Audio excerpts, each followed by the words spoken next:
So I know this is like 2 talking videos in a row, but this is kind of important. This whole thing came up in the middle of me making my last video. Allow me to tell you the story of the most controversial Rocket League drama that has ever happened, ever.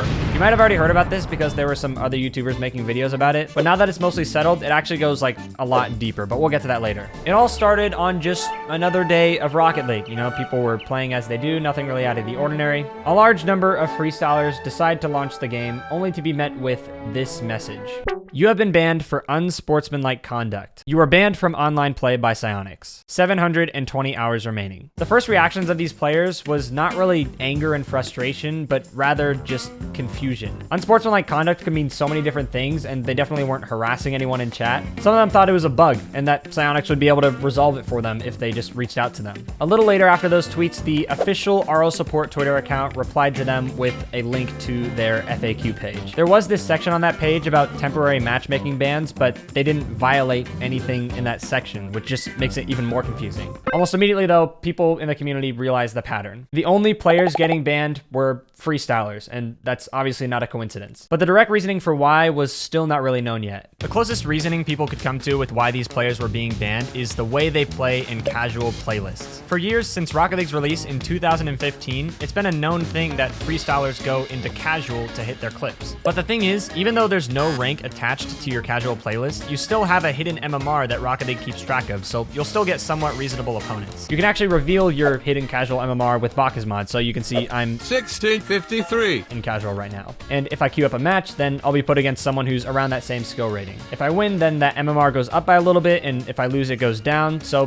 pretty much the exact same thing as competitive, except there's no rank icon attached to it. For freestylers, when your main focus is scoring cool goals and you don't care about actually winning the game, you're naturally going to end up at an MMR much lower than your real skill level. And many of these freestylers would intentionally drop this hidden MMR so they could match up against less skilled opponents, making hitting clips that much easier. So that was the best theory for why these players were being banned.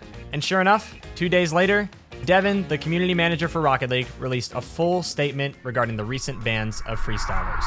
To paraphrase, he basically said, "We love freestyling here at Psyonix. However, we can't let that disrupt the experience for new players. The players that were banned were individually investigated and punished accordingly. Some players would intentionally own goal and forfeit games in order to manipulate their hidden casual MMR. This isn't the end of freestyling though, it just needs to be done in private matches from now on." That's my TLDR version of that whole post. So now that the truth is out, you'd think that's where it would settle, right? Like, there's no more confusion, everyone kind of knows what's happening. However, quite the opposite happened actually. That's where everything really started heating up. People were already arguing about the topic on Twitter, but especially after this post, they just lost their minds about the whole situation. Freestylers got their answer as to why they were being banned, but it wasn't at all the answer they wanted to hear. So they would go to complain about how this shouldn't be bannable, freestyling doesn't actually cause for a bad experience for players, while simultaneously the rest of the community was just trashing the freestylers for just, I guess, being freestylers or something. They're basically saying you have no right to be upset about the situation. It was just completely closed-minded takes from both sides of the argument,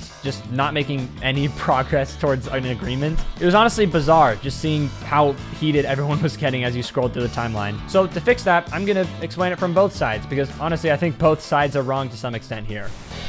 I'm sure most of you guys have seen freestyling montages. They're amazing. It's a whole thing. You've got these incredibly talented players hitting these insane shots that you never even thought were possible. That combined with the best cinematic editors in the scene spending like months on just a 2 to 3 minute video. Like what they make is just truly amazing. It does a lot of good for the Rocket League community as a whole, but what goes on to achieve those videos is not as innocent.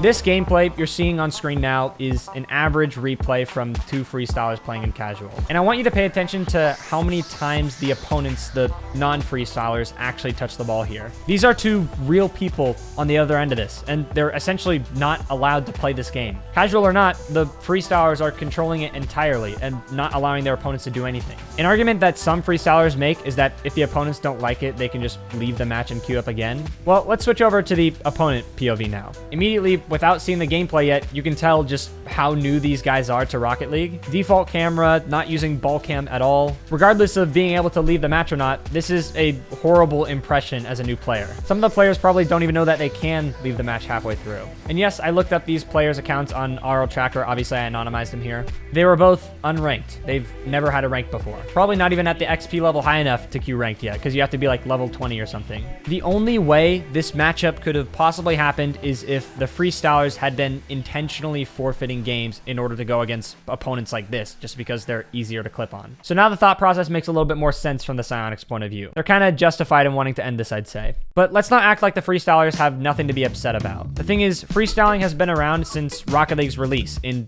2015. There were literally freestylers in SART BC, the prequel to Rocket League. And ever since the game's release, it's been a known thing that casual is the home of freestylers. That's just where they go to hit their clips. Like, everyone knows that. Psyonix knows that. It's just been a known thing forever. And the fact that they clip on players much worse than them has also been a known thing. Like, people have made jokes about that for years. But still, for 7 years, Psyonix just let it happen. They didn't ban anyone for it. They didn't publicly denounce it, saying, hey, don't do this. If they did care, people would have gotten banned early on, or at least they would have said something like, hey, we don't want you to purposely lower your rank in casual. Because banning dedicated players like this out of the blue for 720 hours with absolutely no warning, that's pretty crazy. Let's talk about that ban itself for a second. 720 hours is a long time. That's a whole month. Usually Psyonix has some sort of escalation for bans where it starts at like 24 hours and then the next one is a week, then the next one is a month, but they just went straight up to a whole month on the first one with no warning. Like, the players didn't even realize that what they were doing was bannable. I understand there's a section in the code of conduct saying you can't smurf, but it's clearly written in the context of it being in competitive, saying you can't intentionally be a lower rank,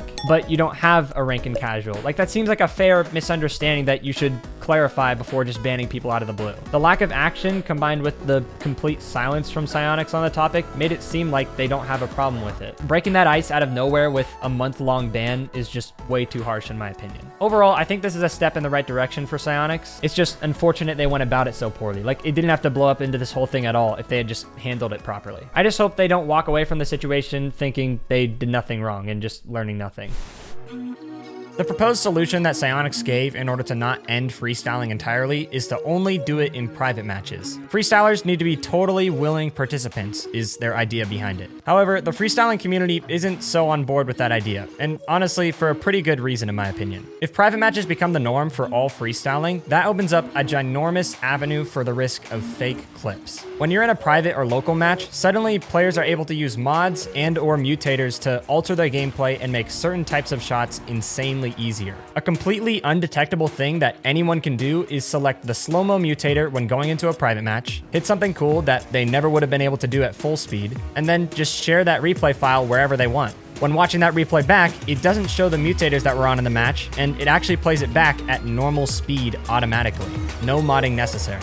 This is why private match clips aren't usually considered legitimate by the community. There's no reasonable way for players to separate real clips from fake clips. All while this is going on, you might have seen some people on TikTok posting some absolutely insane free play and private match clips recently.